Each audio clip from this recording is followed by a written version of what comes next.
देश में 1 मार्च से 60 साल से ज्यादा उम्र के करीब 10 करोड़ लोगों को कोरोना वायरस का टीका जो है वो लगाया जाएगा। 45 साल से ज्यादा उम्र के गंभीर रूप से बीमार लोगों को भी टीका लगाया जाएगा। आपको बता दें कि 10,000 सरकारी केंद्रों में यह टीकाकरण किया जाएगा जो कि मुफ्त में होगा। वहीं 20,000 से ज्यादा प्राइवेट केंद्रों में भी टीकाकरण होगा, लेकिन वहां पर शुल्क लिया जाएगा। कितना शुल्क होगा इसका ऐलान अगले 2 से 3 दिनों में किया जाना है।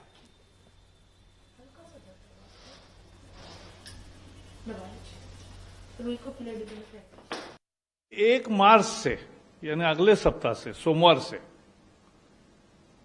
60 से ज्यादा उम्र जिनकी है और ऐसी संख्या 10 करोड़ से भी ज्यादा है,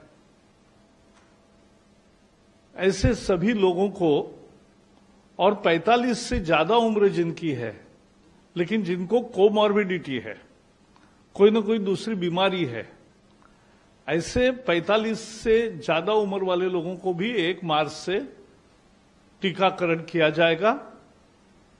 10,000 सरकारी केंद्रों पर और लगभग 20,000 से भी ज्यादा प्राइवेट केंद्रों पर, हॉस्पिटल्स में ये टीकाकरण होगा। और उसमें सबसे बड़ा फैसला यह है कि जो 10,000 सरकारी केंद्रों पर जाकर टीका लगवाएंगे, कोई भी हो, उसको मुफ्त टीका लगेगा।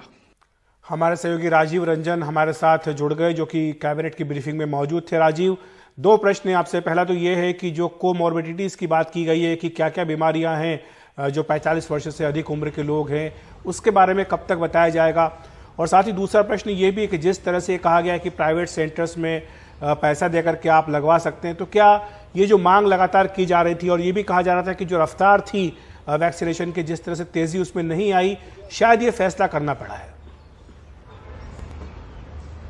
देखिए, सरकार की ओर से फिलहाल बस इतना कहा गया है कि जो 45 साल से अधिक के जो उम्र है और जिनको कुछ बीमारी है और जो 60 साल के ऊपर के लोग हैं, वो 1 मार्च से फ्री ऑफ में जो है कोरोना का टीका लगा सकते हैं। सरकार ने इस बात का खुलासा नहीं किया कोई बीमारी कौन कौन सी होगी 45 के बाद। इसका ये कहना है कि जब स्वास्थ्य विभाग की ब्रीफिंग जब होगी, यहाँ पर एनएमसी में ज्यादातर ब्रीफिंग होती है, उस दौरान इसका खुलासा कर दिया जाएगा। एक बाकायदा प्रोटोकॉल होगा जिसके हिसाब से ये तय होगा। लेकिन अभी तक आपको बता दें कि जो पहले दौर का जो टीकाकरण अभियान हुआ उसमें 1 करोड़ 7 लाख और 67 हजार के लगभग लोगों को टीका लगाया गया है।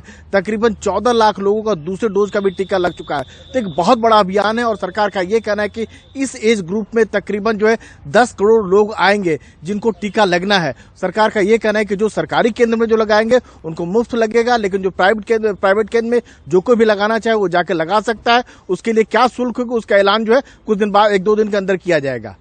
राजीव, ये भी आपसे जानना चाहेंगे कि ये जो टीका लगाने के लिए लोगों को कहा गया है, ये किस तरीके से होगा? या कोई भी जैसे हम टेस्ट कराते थे जाकर अपना टीका लगवा सकेगा या फिर उसके लिए रजिस्ट्रेशन आपको कराना पड़ेगा?